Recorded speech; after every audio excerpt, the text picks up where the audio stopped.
Hello and welcome to another episode of the Space Update, brought to you by the fantastic Sports Space Network.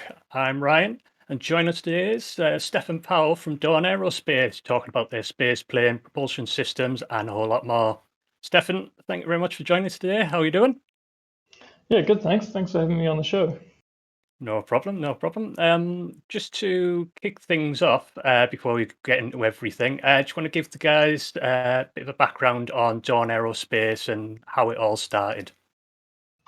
Yeah, Dawn Aerospace is a space transportation company, and we take a very holistic approach to that. It's not just about getting to space, but it's also about mobility in space, and eventually it's going to be able to be about getting things back down to Earth as well. So that's, we talk about deliver, position, and return things from space.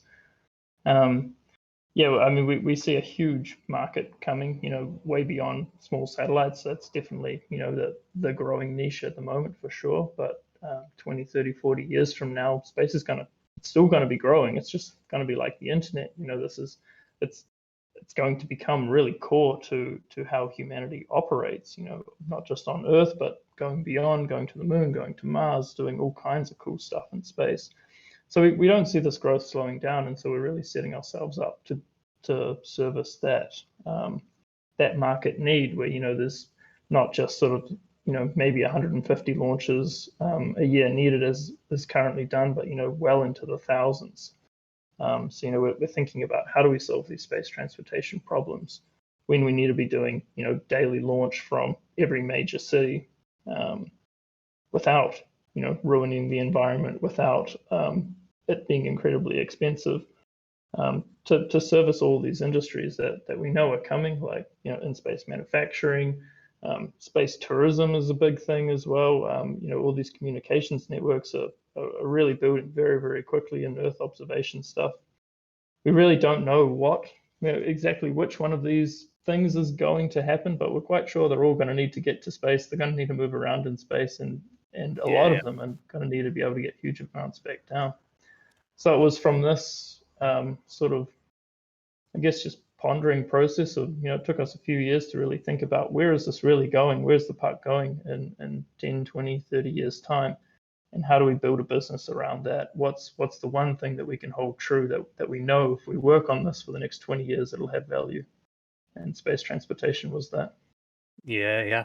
And you got the beautiful Mark II Aurora behind you there on the picture, which is the most recent development vehicle that you've got going. You've had the little Mark I, which was essentially just a little RC plane, testing out some of the little thrusters out there and everything. I saw the video up on YouTube. The Mark II, the most recent one, it's a good 4.8 meters long, that one, weighing around 280 kilograms, if I remember rightly. What are you hoping to achieve with this new vehicle, albeit it won't be the full orbital vehicle, if you like? Yeah, exactly. So, like what I just talked about is super dreamy. That's way off in space, really. But we got to start at a practical end, right? If we can't go raise $1 billion to go build the end product, we've got to show that, one, Dawn Aerospace is not a bunch of fools, and two, that we actually have a plan to make this happen.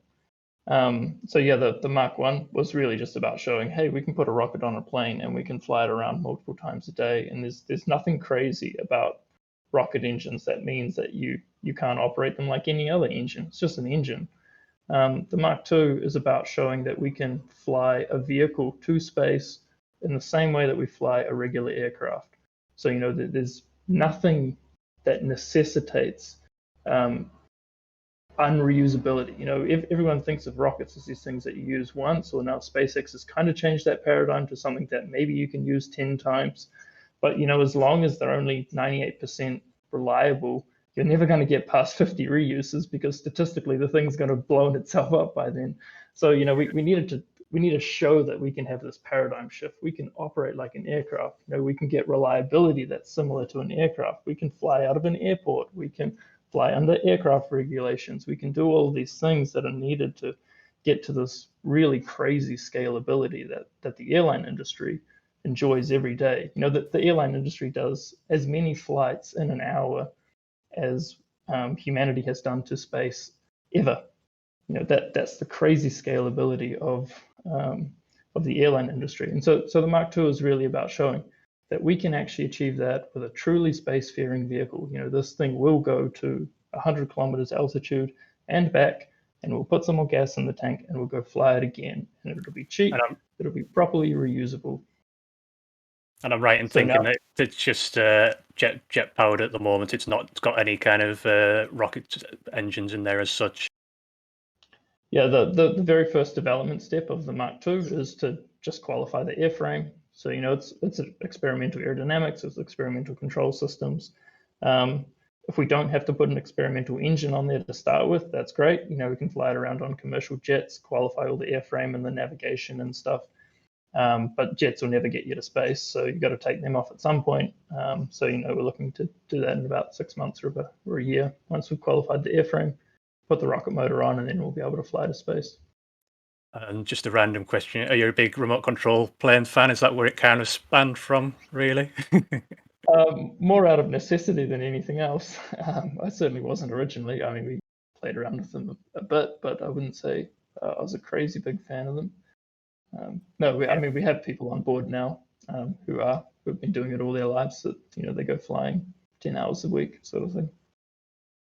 Yeah, and moving on, obviously it's a scalable vehicle and everything. Once you go up to the Mark III, which is in excess of, I think, 18 meters long, that vehicle, what can we expect from the Mark III? Obviously, we'll have the built-in second stage that will deploy from the top payload, because obviously you've got to protect the bottom side of the vehicle. Yep. What can we expect from Mark III when that comes around? Yeah, so the Mark III is kind of the next logical extension of the Mark II, right? Once we have a vehicle that can operate like an aircraft, the Mark II, it'll be too small to do anything, really useful in terms of getting stuff to space. The Mark III will be the minimum size we can build to get a useful payload to orbit. So we think that'll be about 250 kilograms, is kind of as small as what really makes sense. It'll allow us to service the small sat market, which we still believe will be a niche, but it'll allow us to compete in that market at the same sort of price as what SpaceX currently do for rideshare. So that's the target. Yeah, it'll be certainly have an expendable second stage. That's certainly necessary. Once again, the end goal is to be able to get towards full reusability, but you need a path to be able to do that. Reusability of the second stage is really, really challenging. It's solvable, but it's certainly not the entry point. Having an expendable second stage is pretty acceptable for the meantime. We'll still be 96% reusable, so it's still 96% of the problem solved. It's a big step in the right direction, but it's not the end game. And to that end, building a small sat launcher is not the end game for this technology. It's the entry point. Later on, we'll certainly build bigger versions of this. A medium lift launcher. The concept scales up beautifully. Prices drop significantly again. All your operational and fixed costs stay relatively the same, but your payload goes up linearly with scale. So it certainly makes sense to build a bigger version of this at some point. But aircraft development is expensive, so we will need to have a very solid company foundation to be able to go raise serious cash to actually develop that next scale as well. Yeah. And what made you guys go in the direction of using the jet plane method? Because I get asked that a lot when I talk about you guys. Why do they use the plane method? Why don't they just use a rocket booster? Well, I mean, basically, firstly, it's the jet plane part is really just a development step. We'll get rid of the jets pretty quickly. But the why a plane? Basically, because the thing that's really limiting for a rocket is not so much the performance. Like, yes, there's definitely a performance decrease of using wings, and having landing gear and extra weight is all the hassle. And that means you have a lower payload fraction. So you burn more fuel for the same amount of payload. That sounds dumb, but you get all the operational benefit. You can reuse your hardware in the same day. Like, just that one thing is so crazily beneficial. It means you don't need a rocket factory. It means that you can just operate a small fleet of vehicles that fly every day. That saves you like 40 or 50% of your total cost. And you need to remember that fuel is only about 2% of total mission cost at most. That's for the most expensive launches.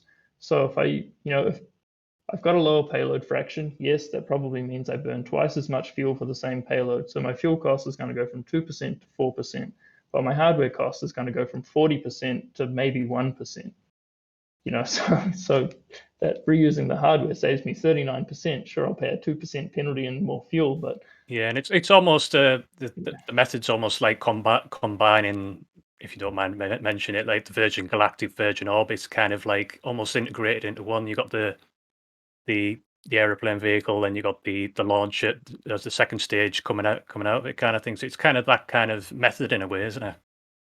yeah.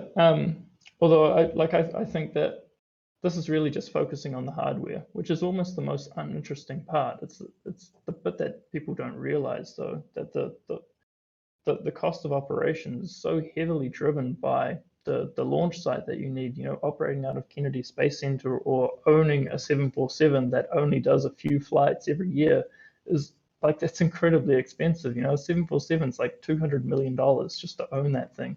A space If center only is you had your own airline stuff.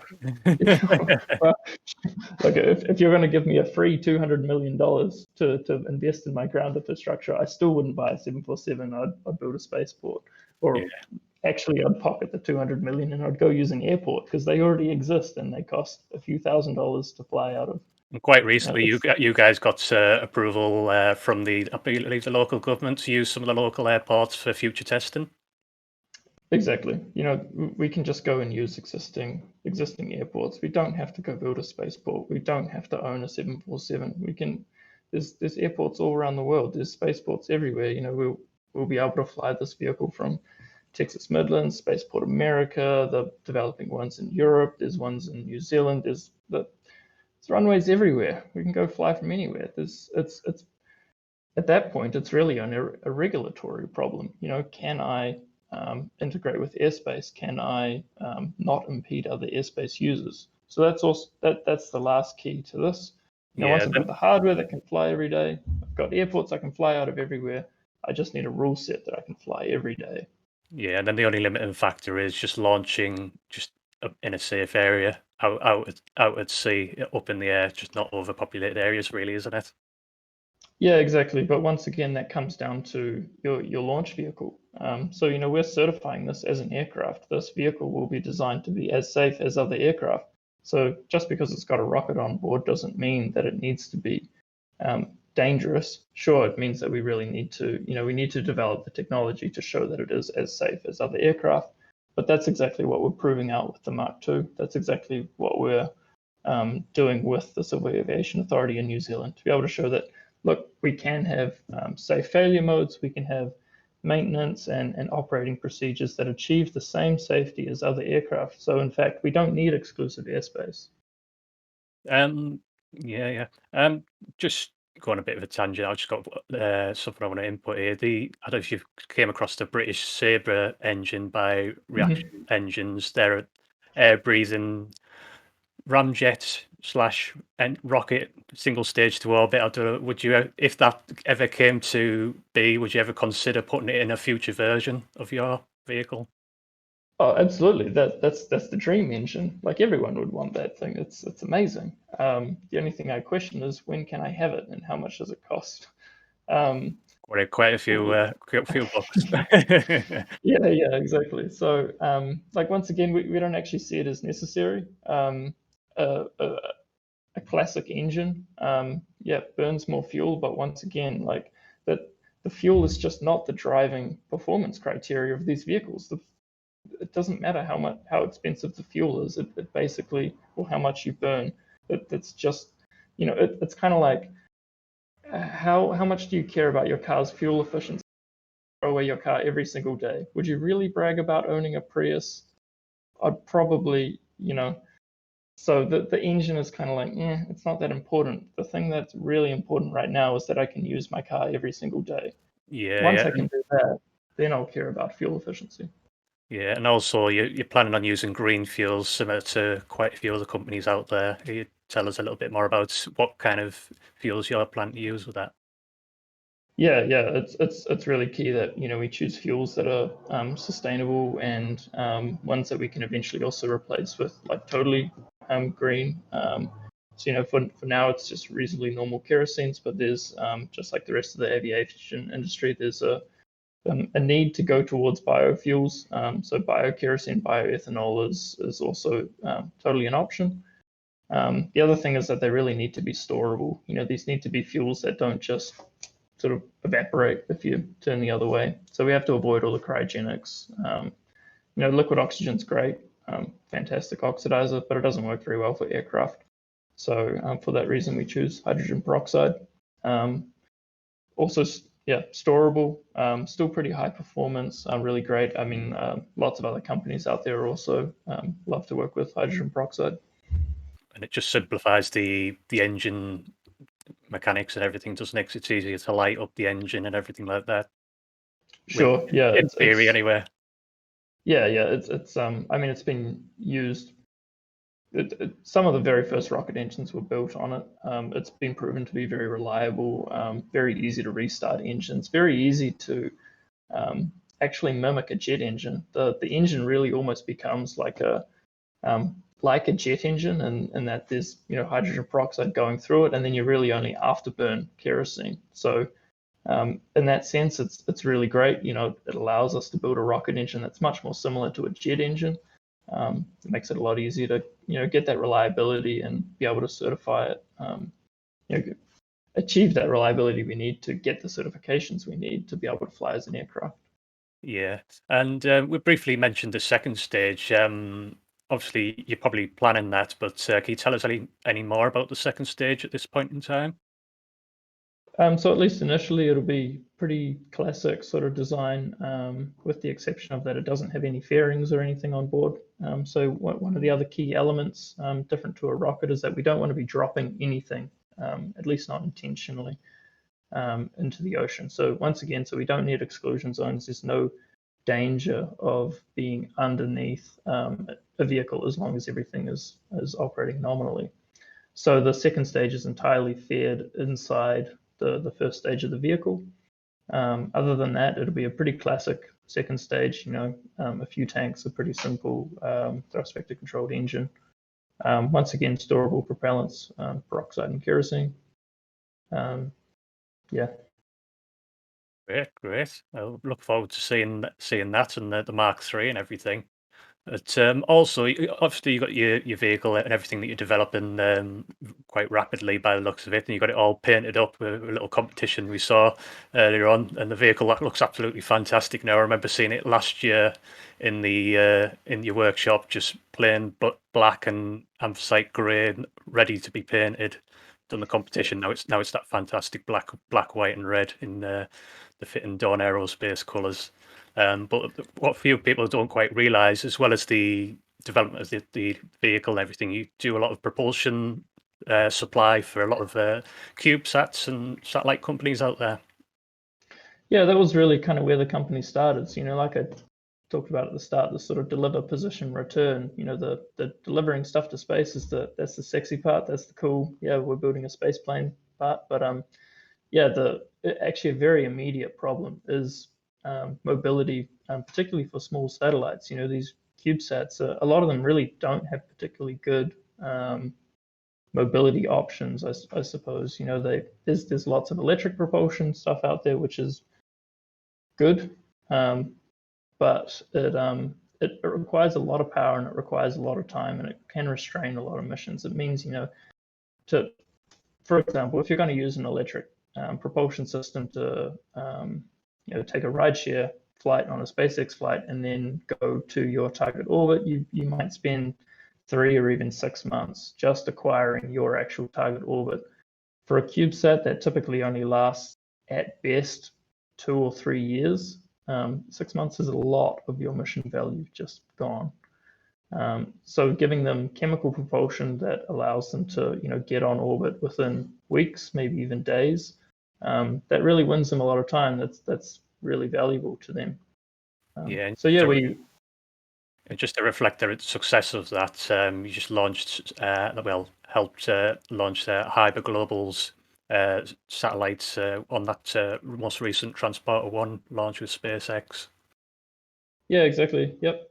We've sent one up on there. We also had another mission I can't talk too much about. The, 6 thrusters on board of a larger B-20 thruster on another satellite.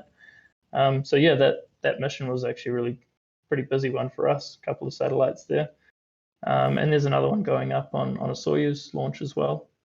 Yeah, I just want to highlight this. This really kind of dispels a bit of a myth that we were battling against for years as well. People saying, "Oh, you can't put high performance pressurized systems on CubeSats. No one will accept that. You know, that's too dangerous. That's too this, that, and the other." And now we've had them launch on European launches on Vega. We've had it launch on SpaceX. We're going to have it launch on Soyuz. So that really covers all the bases. Well, most of them anyway. I think we still have to get on PSLV, and that pretty much covers 90% of the small sat capacity.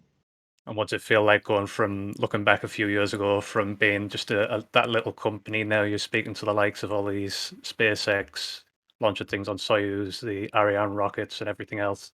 Must be a bit Yeah, crazy.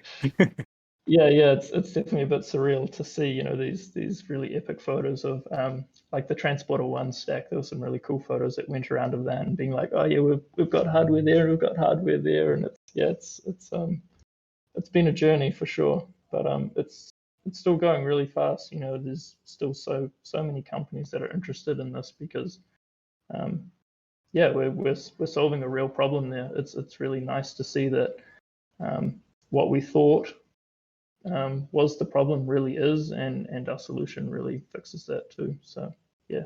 And obviously, anyone watching back or listening in, if you go on the Dawn Aerospace website, you can actually look at the cost and what these thrusters look like for yourself on the website. There's obviously like a little shopping list on there within reason, isn't there, that you can have a look at and see how much it'd actually cost if you wanted to put it on your own satellite if you wanted up on there, can't you? Yeah, so I mean that's really about transparency for us. That's one of the super annoying things about aerospace procurement. So few people actually talk about their prices, and there's no need for the secrecy. There's no need for people to reserve the option to get the most out of the customer, I suppose. We want to open this up. We want to commoditize it. Thrusters aren't anything super amazing or special. We should be able to just sell them. You should be able to see what they cost. There's no need to have a 3-month long RFQ process to figure out what this thing is going to cost you. So yeah, we want to be as open as and transparent as possible, and that means putting our prices out there, putting our ICDs out there, and all the information that somebody needs to get our hardware on their satellite. So in terms of when you do the providing the engines and stuff like that and the little thrusters, is it just the supply only, or do the guys bring the CubeSats to you and you provide the whole package where you fit them and then supply the coverage all the way up to orbit and make sure they're all okay? Yeah, so we kind of we can do pretty much anything that they need. So for the example of Hyber, we supplied the whole module. We supplied them with what's called an engineering module up front to be able to, for them to be able to interface their satellite with, like a dummy module to learn how to use it. And we provide the whole module. We manage the filling. We go fill the propellants with it. We also worked with their launch provider to be able to figure out the launch logistics. How are we going to get their fueled up module to the launch site and on the on the rocket? So yeah, we're really taking the customer right through this whole process. They need to get the thing that they want, which is actually just mobility. They don't actually care what widgets or details or documents or whatever they need to get it. They just want to know that they have a button to push that moves their satellite from a lower orbit to a higher orbit. Yeah, yeah. And we've seen the obviously the likes of Rocket Lab, who are not too far away from you guys and everything. Obviously, they've developed like their photon satellite bus. You've obviously mentioned that project that you can't mention too much about with the more thrusters on and everything. But do you think you developed your own satellite bus to make things easier for scientists to put their own payloads on and stuff like that? Where we are going is being able to provide really customizable modules that people can put on their satellites. So at least what we're seeing is that most satellite builders still want to be building their own, their own bus, or going to an integrator that builds their own bus, because there's just so many varieties of satellite out there. Everything from 3Us to 16Us to 50-kilogram buses to 250-kilogram buses. If we were going to go into that, we would be competing with an already quite a mature market of bus builders, basically. And it's so hard to meet everyone's needs. What is quite easy for us is to come up with a propulsion module, like a propulsion Lego brick, if you like, that we can scale, different tank sizes, different thrusters or whatever, but keep the interface exactly the same. Essentially, it's just the same brick. You just click it on. And we're working on actually having an online configurator so that people can go in and just punch in the numbers of, my satellite is this big. I need, tell me how much propulsion I need to do my mission, and then figure out how much is that going to weigh, how much is it going to cost, what's the interface going to look like, so they can get all that information up front. Yeah, just but like again, like on the website, like it is currently with the motors and everything. Yeah, exactly. And I mean that would feed directly into that. Then that tells them how much it costs, and then we kind of negate this whole laborious RFQ process. Like, I'm sure that I don't think it's too likely that they'll actually punch in the credit card details and spend whatever 30 grand on a rocket motor. Great if they do it. I'm happy to deliver, but it's really just about showing them that they could, that it really is that simple. This doesn't have to be a complex process if you don't want it to be. Yeah, yeah. I've seen a few companies doing it now, being a lot more open and a lot more open. You just put all your details in. You can actually, some of the other launch companies, you can actually see how much it would cost to launch your vehicle, if you like, and everything, which is quite interesting to see. Like the likes of, I think it's like ULA, you can actually go on there and stuff like that. So it's quite interesting to being that open. It just gives you a bit more confidence in it when you, as the customer and everything, doesn't it? I've got a few questions from over on Twitter. I think we covered the vast majority of them. What someone on Twitter asking, are you planning on flying and launching from Dutch soil? But I imagine so. There's an airport in over there. We'll be launching from it anyway. Oh, I would love to. We've definitely been in some talks about places where we could potentially do that. It's probably not on the super likely list right now, but it's certainly possible. Yeah, yeah. Obviously, we've already talked about plans for Mark III, so we've got that question answered. Someone asked on the actual Mark II or Mark III, is there any kind of heat shielding on the underside of the vehicle? Yeah, so at least not initially. So for thermal protection systems, we pretty much only need to go to high temperature carbons. If you look at other vehicles that have done similar performance profiles, Spaceship One, Spaceship Two, they really don't need much in the way of thermal protection systems, because really, unlike say like a Falcon 9 coming back, that thing really just comes down kind of like a diver doing a pin off a high diving board. It really smacks into the lower atmosphere at high Mach numbers, so it has to do these reentry burns, and even then, it's really hitting it. We have wings and quite a lot of it. We have so much wing that we can take off with this really heavy fueled up vehicle. By the time we come back for re-entry, we've burned 80% of our weight. We're coming back almost like a leaf. We can do this pull-up maneuver in the high atmosphere. Our maximum dynamic pressure, one of the key aerodynamic parameters on re-entry, is like less than a third of what Falcon 9 experiences. The maximum Mach numbers is way lower. We'll probably see Mach 3 on re-entry, while Falcon 9 sees about Mach 5.5 or higher, and at lower in the atmosphere. So the temperature is way higher for them. It's the great thing about having wings, is you can get away with a lot more. Yeah, yeah. In saying that, though, we really do want to eventually have thermal protection systems, because that allows us to build more and more performance into the first stage. The more performance we have in the first stage, the smaller the second stage gets, the higher fraction of reusability we get. And in that way, we kind of iterate towards this, entirely reusable system.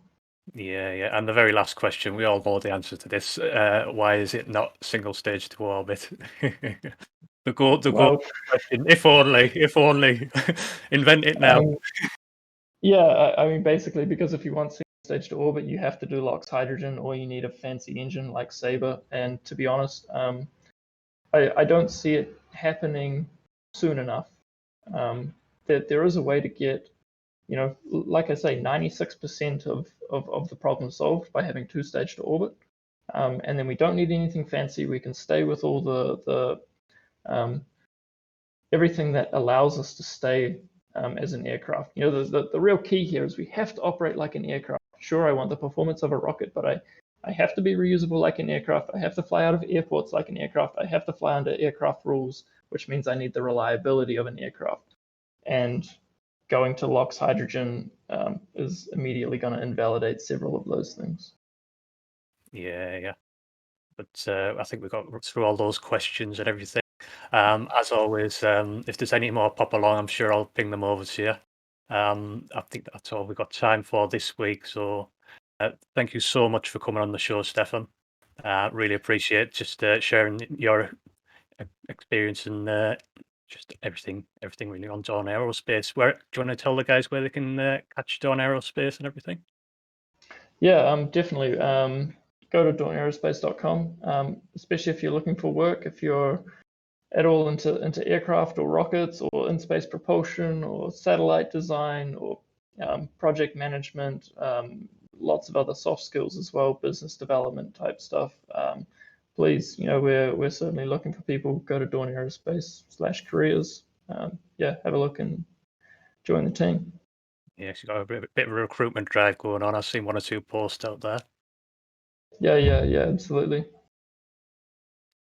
Right. Thanks everyone for joining us this week's episode of Space Update. I've been Ryan, and as always, a big thank you to our Patreon supporters: Anthony Mann, a new supporter there, Warhawk, Angry Astronaut, Howard Walker, Samuel Scuro, What About It, To the Future, Guy Pagliari, Framrick, and Susie and Marco. Thank you very much, guys. If you would like to support what we do here at Total Space Network and gain access to exclusive content and early access to episodes like these guys, head over to patreon.com/Total Space. And you can, as always, you can catch us over on YouTube, over on Twitter at Total Space Network, and all your usual podcast, wherever you get your podcasts. Thank you very much, and I'll catch you next week.